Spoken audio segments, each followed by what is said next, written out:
Hi, thank you for looking at my digital artefact for the EDC MOOC. My name is Nick Hood, on Twitter at Kalalo. My presentation here is a video scribe, and it's based upon some of the things that I've written in the blog posts I've made over the last 4 weeks.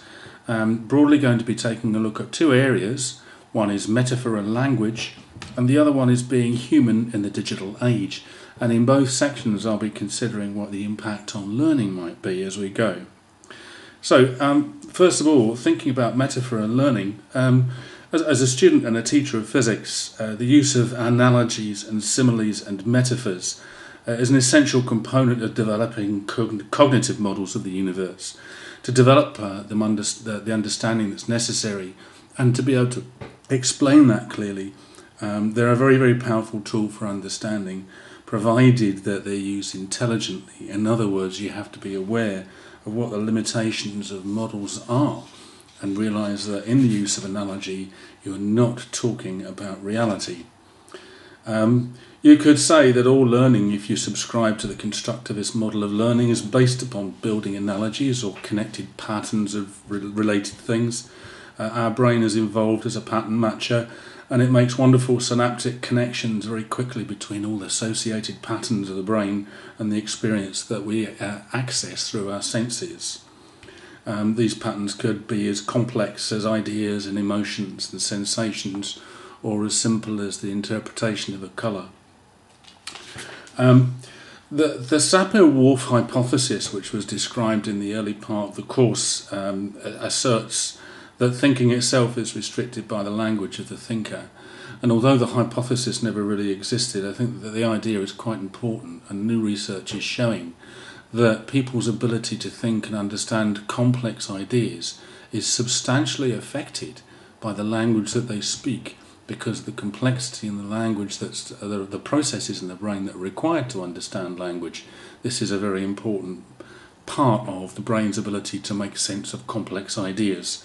So according to your language, this can affect directly your ability to understand more complex notions. The use of language, of course, is a complex thing, and in Zen and the Art of Motorcycle Maintenance, Pirsig talks about Phaedrus's knife, in which he says that he's talking about motorcycle maintenance and timing chains and sections of the machine itself. And he says that it's a matter of accident that things are called what they're called. There's nothing inherent in the thing itself that is connected with its name. Its name is all to do with the people who are describing the thing itself, and nothing to do with the thing in itself. Phaedrus says, "This is an intellectual scalpel so swift and so sharp you sometimes don't see it moving. If you get the illusion that all those parts are just there and are being named as they exist, but they can be named quite differently depending on how the knife moves." So in that context, I say that the term human has no meaning for anybody except for the people that are using the term. It doesn't make anything human by use of the term human, and it doesn't distinguish us from any other classification or grouping of things just by use of the term human. Who needs teachers then? Well, in the use of metaphor and language, the constantly good teacher is the teacher who interacts with his students through metaphor and through language, very specific to the student need at the time, in the context of the conversation of the idea being developed. And it's impossible to pick up any other way. So in the context of modern technologies, then I think that the teacher will never be replaced. Thinking then about the myth, the digital immigrant now, we're moving on to being human in a digital learning age. The digital immigrant idea proposed by Prensky, for me, is a complete nonsense. Research shows that people are at their cognitive best in their mid-50s, and that this idea that young people have got some kind of technological advantage is a nonsense. I'm well into my 50s and I understand much more about technology than any of my students ever do. They will overtake me, of course, but right at the moment I'm the expert in the classroom. It's suggested that today's students think and process information differently. Well, they don't. There's no evolutionary change. There's no other process taking place. And although there's this perception that it's harder to remember things, that's a matter of culture and training, and of the culture and training that we put ourselves through varies, and our brain, being highly plastic, will adapt and modify itself to the context, the social context. Ask anybody who can recite the Quran how it is that they got there. They are no different, although they may be from different generations and different times. They're quite able to recite these stories word by word, syllable by syllable, and intonation by intonation without any difficulty whatsoever, except that they have to work hard to do it. But it was ever thus.